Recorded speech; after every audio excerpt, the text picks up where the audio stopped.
안녕하세요, 한겹입니다. 오랜만에 인사를 드립니다. 제가 사실 최근에 1년 정도 만났던, 그리고 결혼까지 생각했던 사람이랑 이별을 하게 되었어요.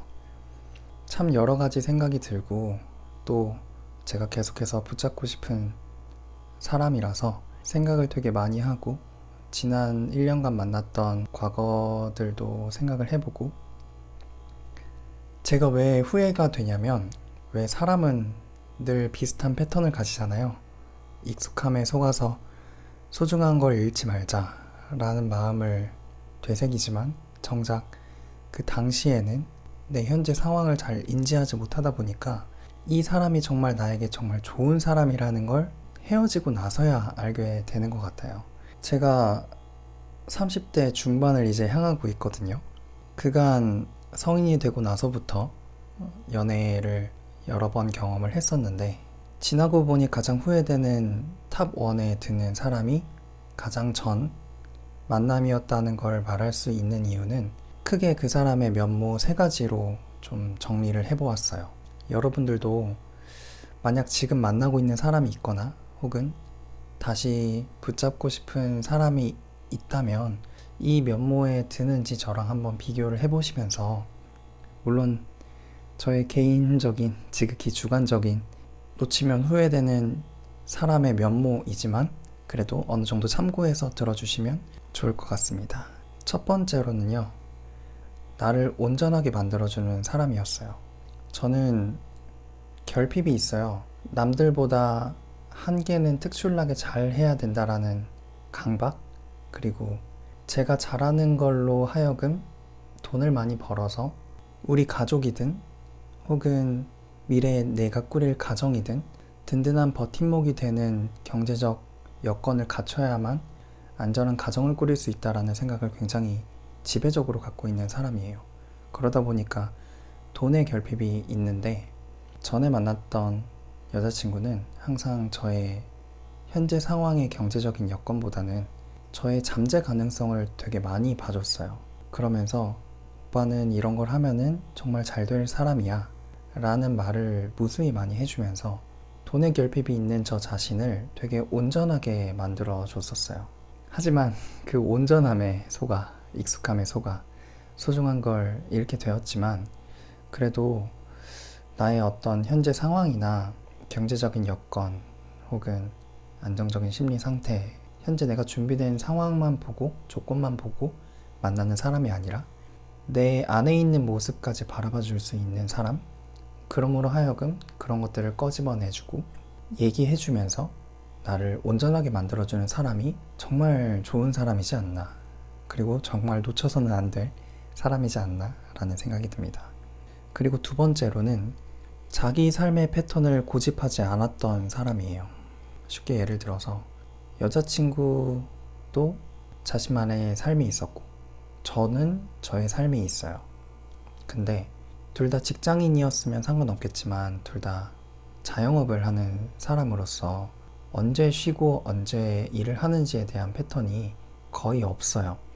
그냥 주 7일 일해야 되고 서로가 서로의 시간을 맞춰서 살아가야 되는 환경인데, 돌이켜보면 여자친구도 여자친구의 삶의 패턴이 있었지만 저의 삶의 패턴에 굉장히 많이 맞춰줬어요. 자기의 삶의 패턴을 깨고. 제 생일이 작년 12월이었는데 퇴근하고 오니까 새벽이더라고요. 근데 자지 않고 서프라이즈를 해주더라고요.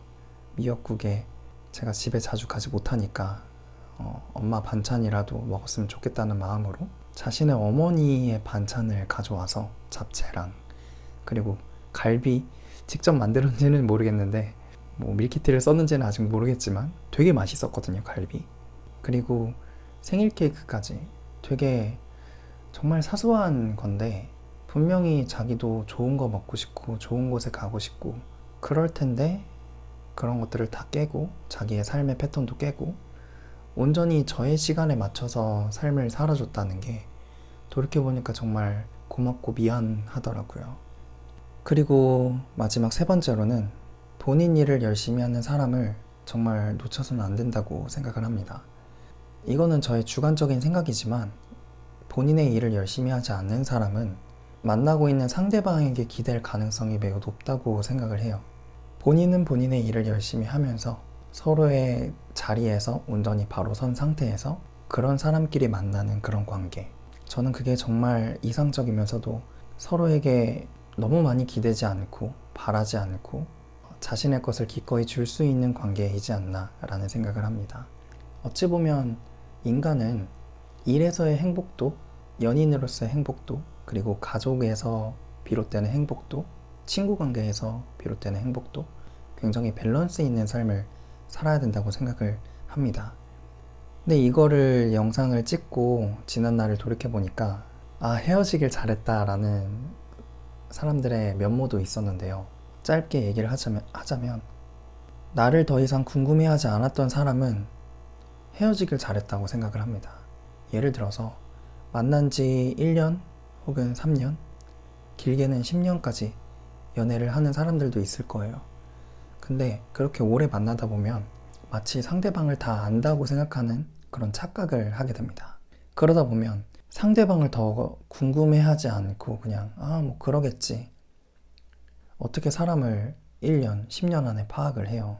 또 제가 공부하면서 알게 된 존 가트맨 박사님의 건강한 부부관계의 실험 결과를 따르면 이혼하지 않고 오랫동안 행복하게 잘 지내는 부부들은 여전히 서로의 삶에 그리고 어떤 사람인지 계속 궁금해하고 탐구를 한다고 하더라고요. 그리고 두 번째로는 자꾸만 내게 인정 욕구를 불러일으키는 사람입니다.